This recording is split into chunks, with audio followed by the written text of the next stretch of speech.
Fala galera, Vitor aqui, bem-vindos ao Hack na Prática. Hoje tem uma aula legal pra caramba pra vocês. Lembra, ó, lá de antigamente, eu tô entregando a minha idade, quando a gente instala um programa ele pediu uma key, um serial para ativar. Também era muito comum a gente baixar os programinhas chamados de keygens, né? Bom, naquela época era muito comum que as pessoas não tivessem uma conexão de internet ou pelo menos uma conexão de internet confiável em casa. Então, o desenvolvedor precisava de alguma forma para saber se você realmente comprou o programa dele ou simplesmente estava colocando qualquer texto na tela para ver se autorizava, né? E também existiam os keygens, que eram programas desenvolvidos, você ia lá, baixava um específico para aquele programa que você queria craquear, que era também um nome muito usado, e esse programa gerava uma chave, você colocava ela no programa e o programa achava que ela tinha vindo do desenvolvedor do programa mesmo. Bom, é assim que funcionavam os keygens, e hoje eu vou mostrar para vocês como que isso era feito, como que funcionava e como que eles descobriam no final das contas as fórmulas que eram usadas para fazer as keys originais dos programas. Fechou? Se você gosta desse tipo de conteúdo, segue, se inscreve, compartilha, aquilo tudo que vocês já sabem. Roda a vinheta. Vamos lá, eu já estou com o Kali aberto aqui de novo para quem não conhece. O Kali Linux é um Linux feito para quem trabalha com segurança da informação, para pentester, então ele vem com várias ferramentas. Mas a aula de hoje vocês podem fazer muito bem no computador Windows ou Mac, tá? Não vai fazer diferença, porque as ferramentas que a gente vai usar aqui funcionam em todos eles.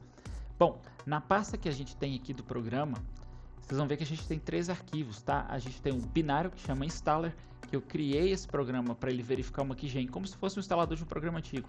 Já que eu também não sou doido de fazer o keygen ao vivo para um programa comercial. A gente tem o installer.c, que é o código-fonte do nosso programa, e o keygen, que eu já fiz e vou explicar para vocês passo a passo como ele funciona depois, tá? Aí vale a primeira coisa que a gente precisa entender nessa aula. Qual que é a diferença de um programa binário, ou seja, um executável, e o código-fonte? Muitas linguagens de programação, como o C, o C++, ou até mesmo o Rush, eles usam a compilação, ou seja, você pega o código-fonte que aquele programador escreveu, passa ele por um programa especial que chama-se de compilador, e esse compilador então vai te dar um arquivo executável, que é o que você clica para rodar o programa. Qual que é a diferença? Bom, o código-fonte ele tem tudo que o programador escreveu. Ele tem as variáveis, os nomes das funções e é fácil de ler. Você bate o olho e vê. Já o binário não. O binário tem só o que o seu computador precisa para executar aquele programa e nada mais. Então é muito fácil você pegar um código-fonte, compilar ele, mas você pegar um compilado e transformar ele em código-fonte é muito difícil. Para esse processo a gente dá o nome de engenharia reversa, que é isso, você refazer o programa ou o reverso da engenharia. Bom, vale a gente lembrar algumas coisas, tá? Nessa aula eu não vou ficar falando código por código, explicando, até porque a minha ideia nesse canal é sempre de colocar o conteúdo mais mastigadinho para que as pessoas entendam e não só copiem. E engenharia reversa é um tópico muito complexo, então a ideia é que vocês entendam o processo, como que funcionava na época que esse pessoal lá guerreiro fazia isso, e não ficar olhando muitos códigos, até porque isso hoje é muito pouco usado, tá? O processo de engenharia reversa como funciona assim, a gente usa toda hora no pentest. Mas ficar fazendo keygen de programa já não, porque quase nenhum programa mais utiliza isso, né? Já que hoje, contra antigamente, a internet é boa. Bom, o que eu vou fazer então? Eu estou aqui com o meu terminal aberto e eu vou abrir um programa muito legal que chama-se Ghidra. O Ghidra, embora tenha muitas limitações técnicas, seja um programa bem lento, que ele costuma travar com uma maravilha, ele é um programa desenvolvido pela NSA. Hoje ele é open source, mas ele funciona basicamente para isso. Primeiro, quem não sabe, a NSA é a Agência de Segurança Nacional Americana, como se fosse a Polícia Federal do Brasil. E eles criaram um programa para pegar programa pronto, ou binários, e fazer engenharia reversa. Isso era muito importante para, por exemplo, pegar vírus, que naquela época era muito mais comum do que hoje. E então eles criaram esse programa para isso. Uma hora eles liberaram isso para a comunidade, é o que a gente usa até hoje. Ele é escrito em Java, então ele trava, ele é pesado, então pode ser que ao longo da nossa aula aqui ele dê umas travadinhas e eu precise reiniciar ele, tá? Não precisa assustar. Outra coisa é que o Ghidra, por padrão, ele tem as letrinhas muito miudinhas, então peço desculpa para quem está assistindo no celular, mas não tem muito o que fazer não, tá? O que eu vou fazer? Abrir o Ghidra, se você não tem no Kali ou no Linux em geral, é só digitar sudo apt install Ghidra com GH, e para rodar o programa é só digitar Ghidra e ele vai abrir. A gente vai então em File, New Project, para a gente criar um projeto novo, Non-Shared Project, Next. A gente seleciona a pasta que a gente quer e coloca o nome dele. Eu vou colocar como installer aqui, para ficar mais fácil. Clique em Finish e pronto, ele já criou um projeto que vai salvar tudo que você fizer no Ghidra. Agora a gente vai clicar nesse dragãozinho verde aqui, pequenininho, tá vendo? A gente clica nele e ele vai abrir o decompilador. Como o nome diz, ele decompila, ele pede o código compilado, o código que já foi compilado, e tenta trazer ele para código fonte. Mas o Ghidra tem muita limitação.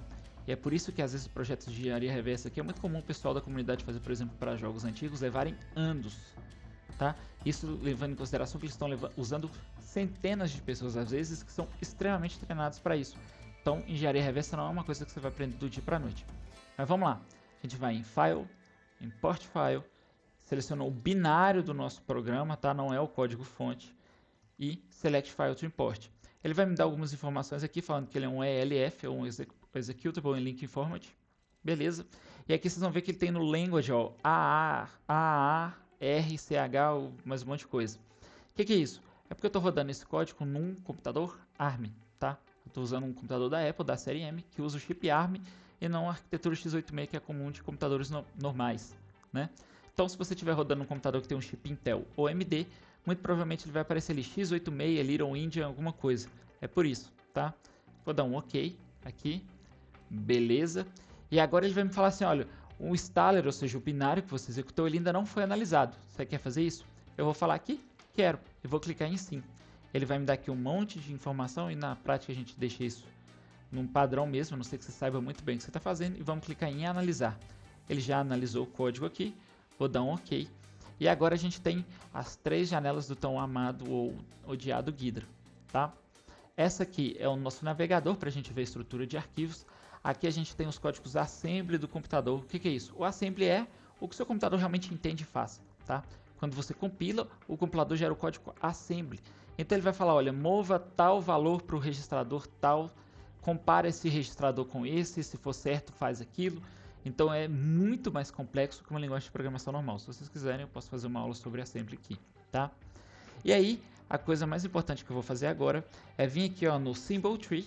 Eu vou clicar em Functions, que são as funções que o Ghidra descobriu do meu programa, que ele inferiu. E ele tem algumas aqui, ó. Ele tem a função main, que é a função principal do nosso código. E ele tem as outras. Eu vou tentar aumentar a letra do Ghidra aqui. Às vezes funciona, às vezes não, tá?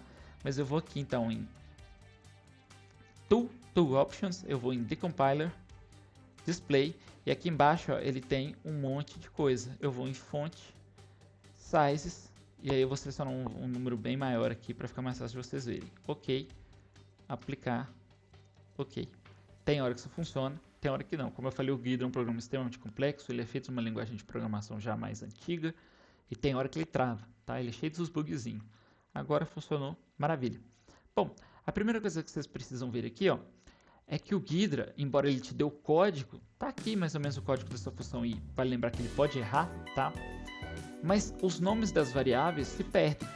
Dependendo das configurações do compilador, o nome da função até que não, mas as variáveis com certeza. Então, por exemplo, ele me falou que a gente tem uma variável, que ele não sabe o que ela é, mas ele deu para ela um nome aleatório que ele chamou de var1. E aqui ele colocou como var2, AC stack 1, 2. Então, ele até te dá o código. Cabe a você entender o que ele está fazendo. Mas, eu não vou ficar de novo passando código por código aqui. É só para vocês entenderem o processo, como que funciona. Mas eu já vi que tem uma função validate aqui, que passa o parâmetro que o Ghidra chamou de AU stack 18. Tá? Esse AU stack 18 ele é capturado pela entrada de texto lá do terminal. Então, muito provavelmente, ele está chamando a função de validar aqui, passando aqui que a gente digitou, tá? E aí, outra coisa, a mesmo código assembly pode gerar centenas de códigos fonte quando decompilados pelo Ghidra diferente. Então, esse código aqui ele não vai ser necessariamente igual ao que eu escrevi para gerar o programa, tá? Eu só preciso entender o que ele faz. Mas eu vou clicar em validar chave aqui, uma função que ele viu que existia, e ele me deu o código dessa função aqui, ó. E aí a gente pode ver que esse código ele tá todo bagunçado, mas a primeira coisa que eu vejo é que essa função ela é do tipo bool, e aí vale lembrar que no C o que a função retorna é o que dá nome a ela. Se ela não retorna nada, geralmente a gente chama de void. Se ela retorna um valor booleano, ou seja, verdadeiro ou falso, a gente dá o nome de bool, e aí por diante. Como essa função de validar key, pelo que o Ghidra entendeu, ela vai retornar um valor verdadeiro ou falso, avaliando a chave que a gente passou para a função principal, ele declarou ela do tipo booleano, ou seja, verdadeiro ou falso, tá? E aí a gente tem uma função que chama validate key, que ela retorna um valor booleano e ela recebe, e aí esse char, asterisco, parâmetro é um pointer, mas basicamente ela recebe aqui, e para isso eu posso simplesmente clicar aqui, apertar o L do meu teclado e dar um nome. E aí eu vou chamar de key. Por quê? Agora nesse código que o Ghidra criou, tudo que estava antes como param _1, ele vai colocar key no lugar. E qual que é a ideia da engenharia reversa? A gente sair dando nome aos bois, dando nome às variáveis, às funções, para facilitar depois a gente entender o que aquele programa faz, tá?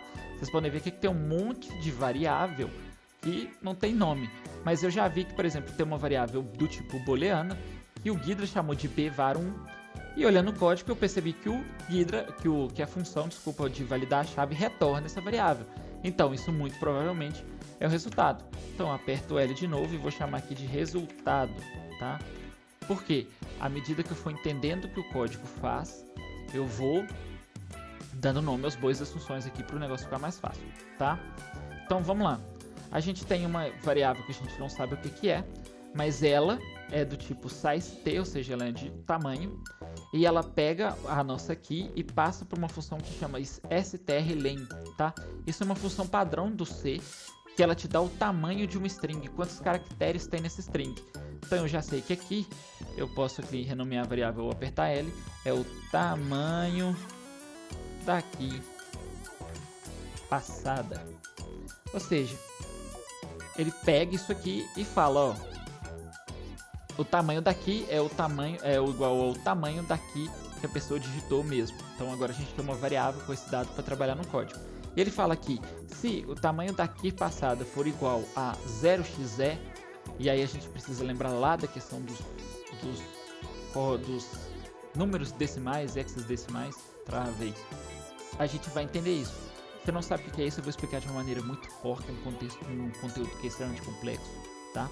Mas a gente tem várias formas de demonstrar números. A gente no dia a dia usa o sistema decimal, que usa 10 algarismos para identificar qualquer número. Então a gente tem o 0 até o 9, tá? Ah, Vitor, mas são 10 números? Sim, o 0 é um algarismo, de qualquer forma. E o 10 nada mais é do que o 1 e o 0 juntos. Então qualquer número a gente consegue representar no sistema decimal utilizando esses 10 algarismos, de 0 até o 9, tá? Qualquer número que você pensar, ele é composto por esses números. O computador usa muito o sistema binário, que ele só usa 0 ou 1, com energia ou sem energia para representar também qualquer número. E além disso, a gente tem o sistema hexadecimal, que utiliza 16 algarismos, né, para representar de 0 até 16. Como, Vitor? Ele vai de 0 a 9, assim como o sistema decimal, e chega no 9 ele coloca o A, o B, o C, o D e o E. Então a gente consegue representar de 0 a 16 usando só um algarismo. Isso fica muito mais econômico para o computador e é por isso que ele faz dessa forma, tá? Então o A representaria o 10, tá? Porque a gente tem 0, 1, 2, 3, 4, 5, 6, 7, 8, 9. A, que seria o 10. B, que seria o 11. C, que seria o 12. D, que seria o 13. E o E, que seria o 14. Então, se o tamanho daqui que a gente passou for igual a 14, e 0xe é a mesma coisa que 14 no sistema decimal, o computador vai fazer alguma coisa. Se não for, a gente tem esse else aqui embaixo, ele vai fazer outra coisa, tá? Então, vamos lá. Se for igual a 14, ele vai rodar um laço do tipo for aqui, ou seja, ele vai rodar alguma coisa por um número determinado de vezes, lembra lá da nossa aula de programação básica, e ele fala o seguinte, ele cria uma variável qualquer, e enquanto essa variável for menor do que 14, ele vai fazer alguma coisa e adicionar 1 para essa variável. Então rodou uma vez 1, rodou 2, 3, a hora que chegar no 14 ele para, porque ele só vai fazer isso enquanto a variável for menor que 14. Esse conceito a gente chama de iteração. Então eu coloco aqui para iteração, para a gente já dando nome para essa variável, para de novo facilitar a nossa vida, e vocês não precisam aprender o código, entender a ideia do negócio de ler no código, dando nome para a variável, para a gente fazer o negócio rodar. Mas se a iteração for menor do que 14, ou seja, 0xe em hexadecimal, ele vai fazer esse código, se não for ele para, tá? E aí ele fala, se a iteração 4 e a iteração 9 faça alguma coisa. O que é isso? Bom, a gente tem a nossa key que tem 14 algarismos, lembra? Então ele vai passar por um dentro daqueles algarismos, tá? Quando a gente tiver na iteração 4, ou seja, o código tiver rodado na terceira vez, na quarta vez, ele vai checar uma coisa diferente. Na quarta e na nona vez. tá? E aí ele vai checar se aquele algarismo que está na posição 4 e 9 do código tem um hífen daqui, desculpa, se tem um hífen. Então, se na posição 4 e na posição 9 da nossa aqui tem um hífen, ele vai, beleza. Se não tiver o hífen nessas duas posições, ele vai retornar falso, ou seja, ele nem acaba de comparar o resto daqui, porque ele já viu que está errado, e ele vai imprimir alguma coisa na tela, tá? O puts é uma forma de escrever alguma coisa na tela, e aí esse y, dat e um número aqui é o texto, que é os endereços de memória que ele vai escrever, tá? E aí aqui está escrito, os hífens devem estar, vocês conseguem ler aqui pequenininho. Então, o que ele está falando? Se na posição 4 e 9 da chave não tiver o hífen, para tudo porque está errado e fala para o usuário, olha, está escrito, a chave precisa de ter os hífens. Então, a gente pode até renomear isso aqui para pointer, porque ele está apontando para um endereço de memória onde está a frase que ele quer mostrar. Pointer 15, pointer, desculpa, hífen. Então, o processo de engenharia reversa é esse. Vai lendo, entendendo o que o código faz e dando nome aos bois, tá? Aqui ele fala, bom, se tiver o hífen, tá? Aí a gente tem que lembrar que o exclamação igual significa não, tá? É diferente. Então, se na posição 4 e 9 tiver alguma coisa diferente que o hífen, fala que está errado e para. Se não tiver, ou seja, tem o hífen lá, a gente vai fazer o seguinte, ele cria uma outra variável aqui que a gente não sabe o que é, passa para uma função que a gente também não sabe, mas ele fala aqui, se essa variável, tá? Que essa variável for igual àquele algarismo que a gente tá, que aí é o key, interação, e aí pela divisão de ocsen aqui for igual a 0. O que isso quer dizer? Para quem já está acostumado com engenharia reversa, quando a gente vê isso aqui, a gente já sabe. Basicamente, ele pega essa função e passa para uma outra função, e ele compara isso, multiplica pelo um offset, é uma coisa bem complexa de se entender, mas basicamente o que ele está fazendo aqui é conferir se é a letra maiúscula, tá? Então, provavelmente ele vai falar aqui, ó, se isso aqui for falso, né, não tiver dado certo, ele vai falar que todos os caracteres devem ser letras maiúsculas. Então, realmente, isso aqui é letra maiúscula, tá? Então, eu posso até escrever aqui, ó, que a minha variável é letra maiúscula. A letra é tão pequenininha que nem eu consigo enxergar direito. Ok? Então, se for letra maiúscula, ele vai fazer uma coisa. Se não for, ele vai fazer outra. No caso aqui, se não for letra maiúscula pelo ocsen, que eu já sei que só de bater o olho, ele fala que está errado, não é? Então tem que ser letra maiúscula. Então eu já descobri duas coisas. 3. A nossa aqui precisa ter 14 caracteres. Ela precisa ter o hífen na quarta e na nona posição. Então são 4 letras, um hífen, 4 letras, 4 letras, um hífen, 3 letras, 4, vocês entenderam, né? Então a gente já sabe isso, que é xxxx, 4 letras, hífen, xxxx. Ah, Vitor, mas é na quarta e na nona posição. Por que não é na quinta? Porque se são 4 letras, o hífen é o quinto. Sim, mas o 0 conta. Então é na posição 0, 1, 2 e 3 letras. Na posição 4, hífen, e assim por diante, tá? Por isso que tem essa diferencinha e fica difícil de entender. Beleza. Então, aqui ele está conferindo que se é letra maiúscula. Então, a gente sabe que tem que ter 14, né, o total são 14 caracteres. Na quarta e na nona posição, tá? Considerando o 0, tem que ter o hífen e tem que ser tudo letra maiúscula. Uai, tá até fácil de criar uma aqui dessa, né?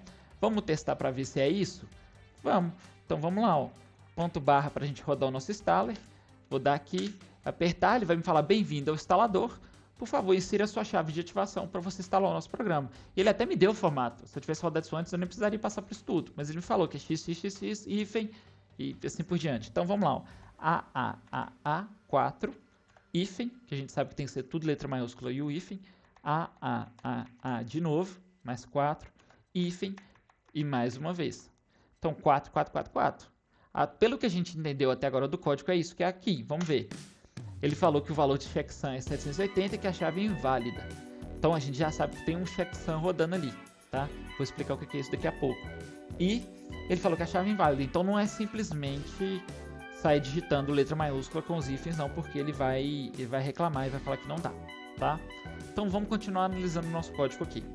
Ele criou uma outra variável e falou que ela é igual a 0. Beleza. tá?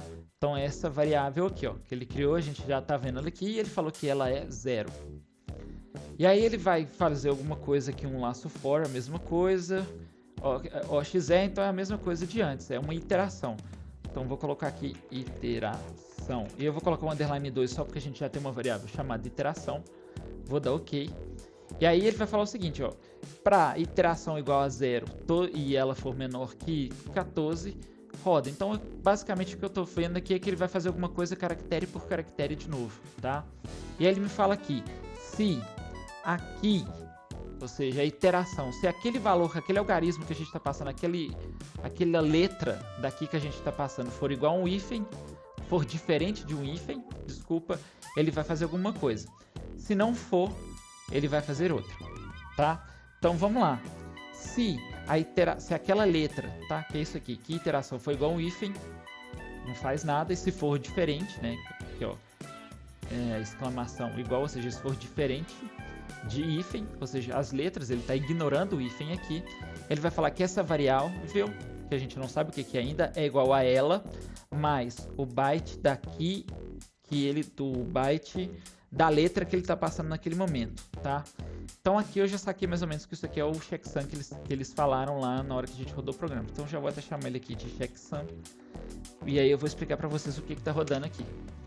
Bom, antigamente era muito comum o pessoal usar checksum para fazer esse tipo de conferência. Claro que com mais coisas e com mais complexidade.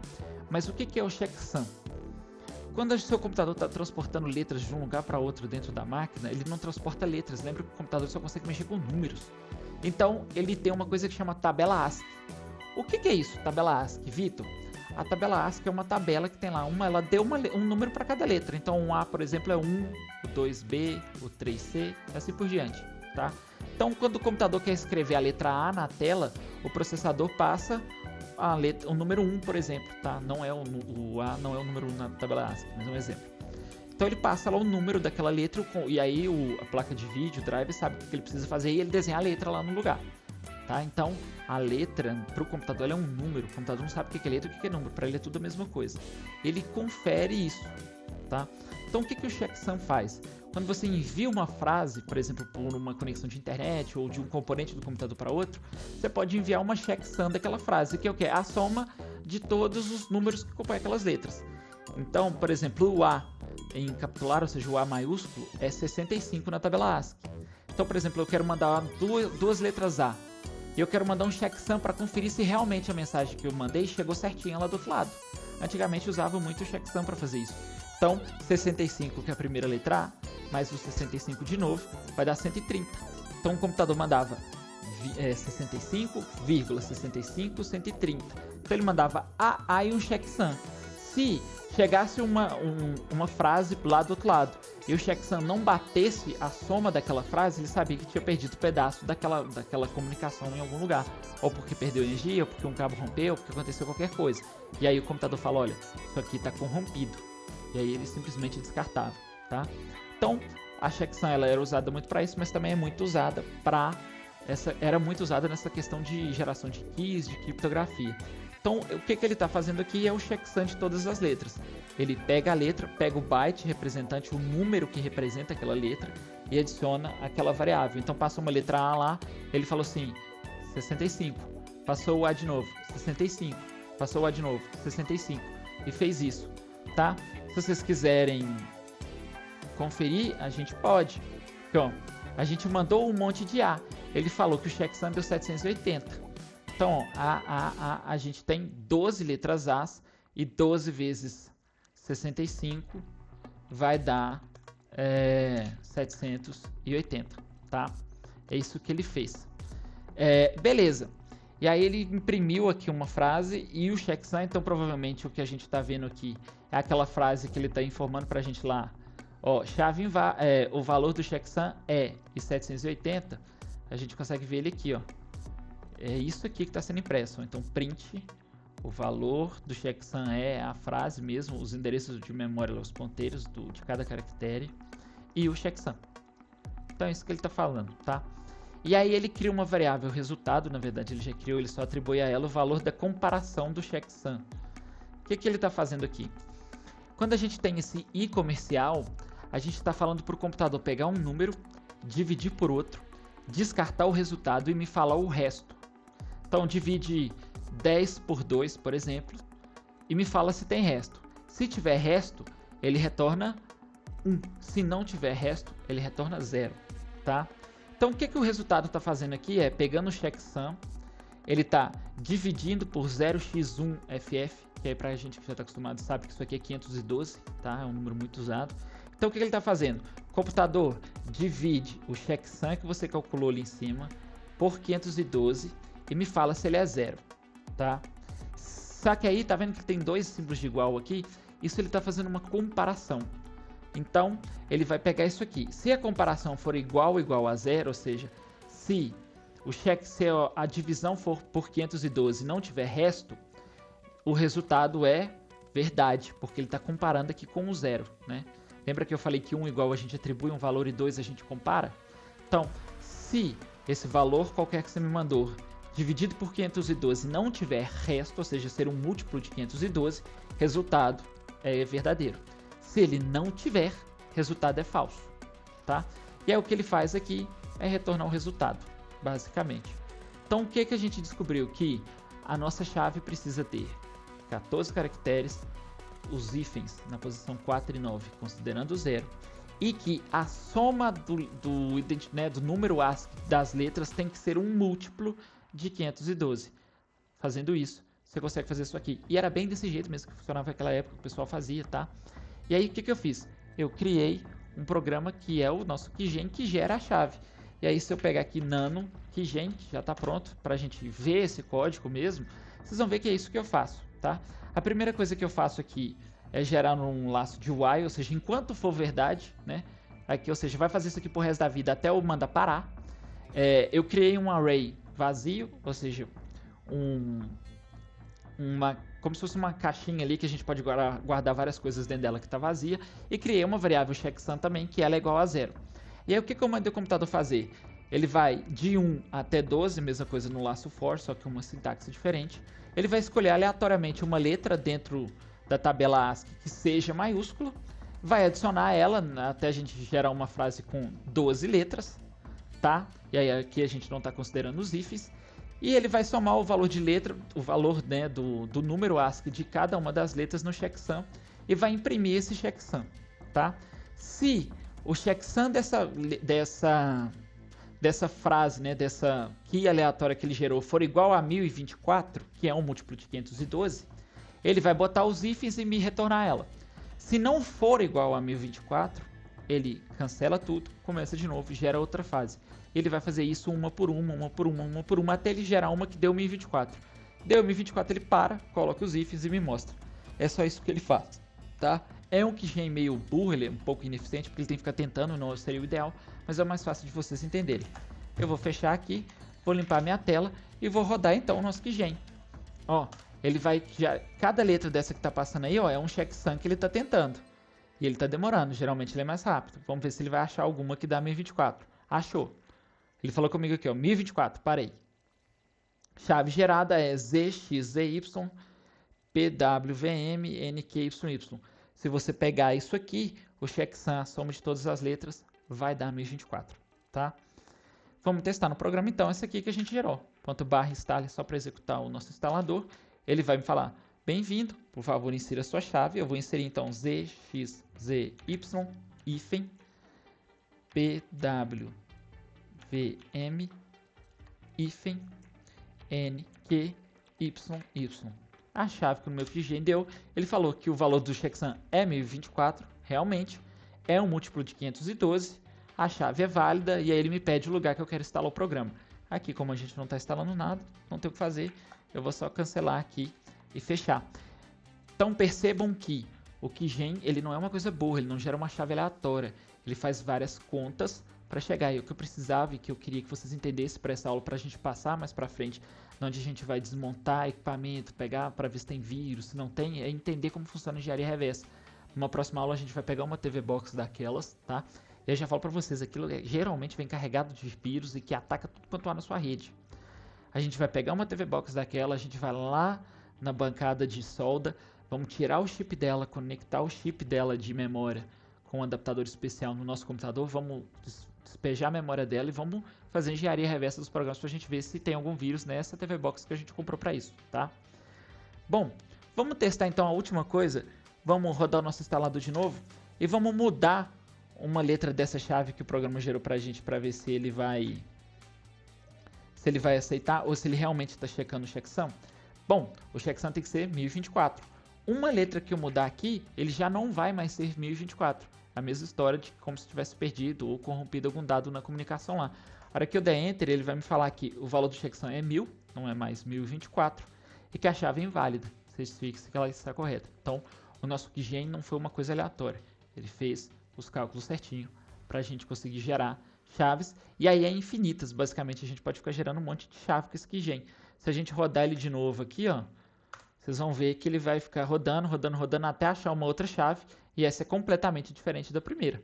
Então, a gente poderia gerar um número infinito, né? Ele é finito, na verdade, mas um número muito grande de combinações que vai dar o mesmo resultado. Fechou? Se vocês gostou, se inscreve, compartilha, dá o joinha, faz aquela coisa que todo mundo pede. Eu não tô aqui para ganhar dinheiro, nem para ficar rico, nem para ficar famoso. Eu desisti de fazer isso. Tô aqui porque eu gosto, para ajudar vocês. Espero que vocês tenham gostado. Se não entendeu, coloca nos comentários, fala que eu tento fazer uma outra aula explicando certinho. Fiquem com Deus e até a próxima.